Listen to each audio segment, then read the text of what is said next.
Step into a world of futuristic technology, cutting-edge infrastructure, and sustainability.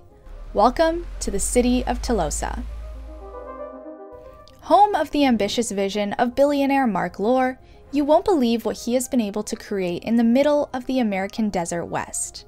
From autonomous electric vehicles that fill the streets to world-class city planning, this is one marvel worth marveling at. Keep watching until the end to find more about Telosa and how Marc Lore plans to revolutionize the modern city with his grand vision. They say go big or go home, and Telosa is doing just that.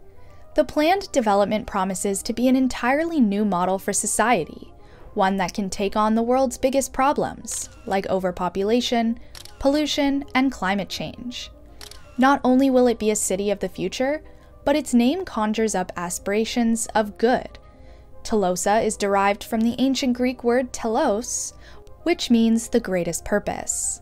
So no matter how you look at it, this city has lofty ambitions ahead of it. Marc Lore, the billionaire former CEO of Walmart, an American retail powerhouse, had a grand plan for Telosa once he stepped down from his post. After unveiling the ambitious project in September 2021, Lore shared that it was his goal to create a more equitable and sustainable future with Telosa at its center.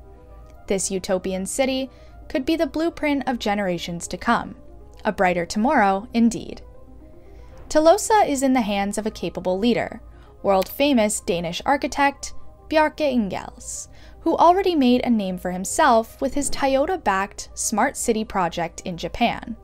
But even more impressive than his work on this project is Marc Lore's reason and inspiration behind Telosa.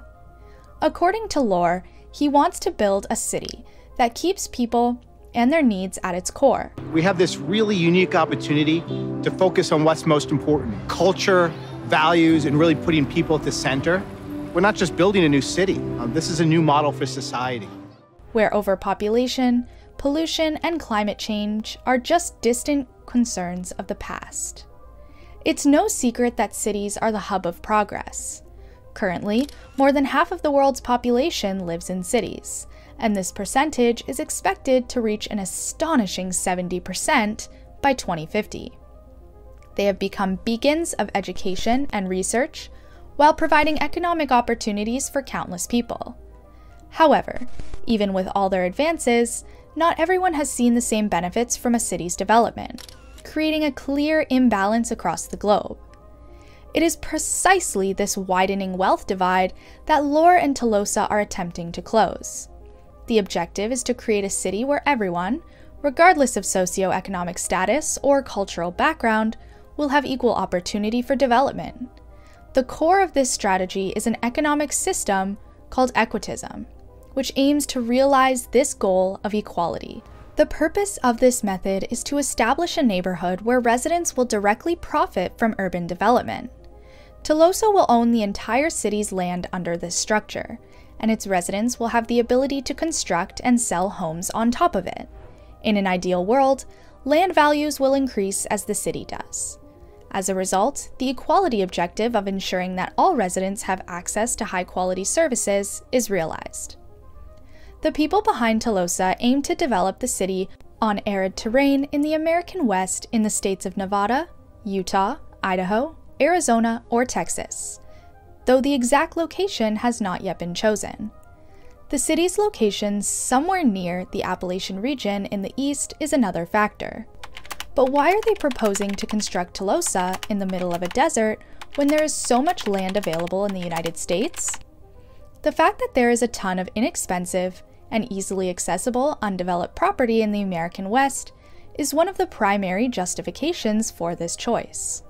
Additionally, with Telosa's aim to invest rising property values back into city services, this inexpensive land may eventually pay for itself as the city expands. Telosa will eventually be built on land that is reasonably inexpensive, although it isn't the best or wisest choice to develop a booming metropolis in the middle of a desert. Saudi Arabia's ambitious projects of NEOM and the Line have been quite the eye-opener in terms of what it takes to build on undeveloped desert land. NEOM's construction is already running behind schedule. It was initially intended to be partially finished by 2020 and built upon in 2025. It turns out that in order to build on undeveloped desert terrain, operating facilities must first be built in order to house construction workers and their tools in the harsh environment. High heat, water scarcity, and the energy impact of building a new city from scratch in a difficult environment are among additional issues that Neom and the line are currently confronting. Additionally, Telosa will be entirely powered by renewable energy sources. Photovoltaic cells will be erected on the roofs of every structure in the city, and Telosa will also be powered by wind turbines that have been positioned in strategic locations around the city's borders. The city is designed to produce more energy than it uses, making it a self-sufficient metropolis in terms of generating electricity. The Equitism Tower, the city's highest building, and an iconic landmark that will act as a beacon for the city, will also be at the center of Telosa.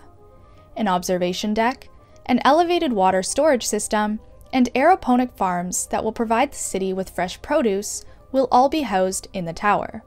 Telosa's structure takes into account an urban planning and transit system that allows inhabitants to always be just 15-minute commute from important sites and amenities like workplaces, schools, parks, stores, and restaurants.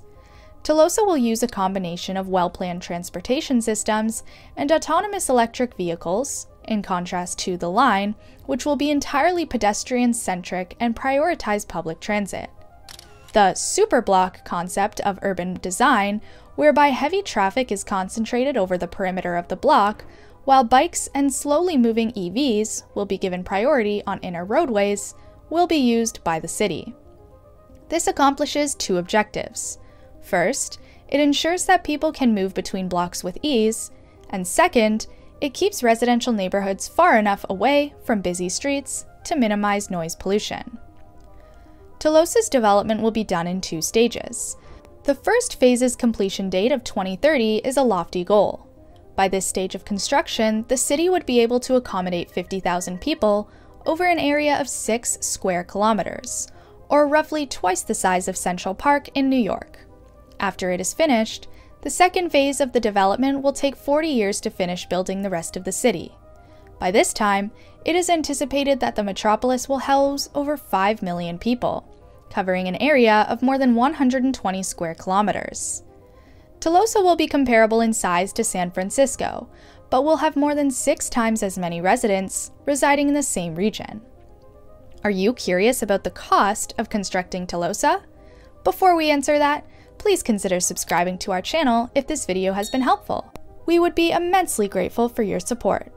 The project is expected to cost up to $400 billion USD in total, with grants from the federal and state governments and prospective private investors providing the majority of the cash.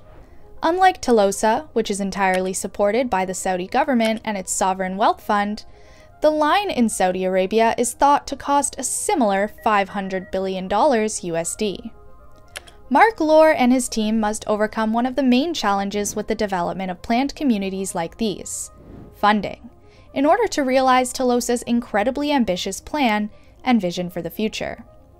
Obtaining billions of dollars in loans from the government and private investors to accomplish a vision that might not be fully realized is not precisely simple. Even though Telosa claims to be different and that its citizens would be at the center of the city's growth, a sizable number of money will still be required before this ridiculous mega project can even get off the ground. However, despite all the mounting environmental and financial difficulties, and the fact that more than a year has passed since the project was first announced, Marc Lore and his team remain optimistic and committed to realizing their goal of creating the most inclusive and sustainable city in the world by the year 2030.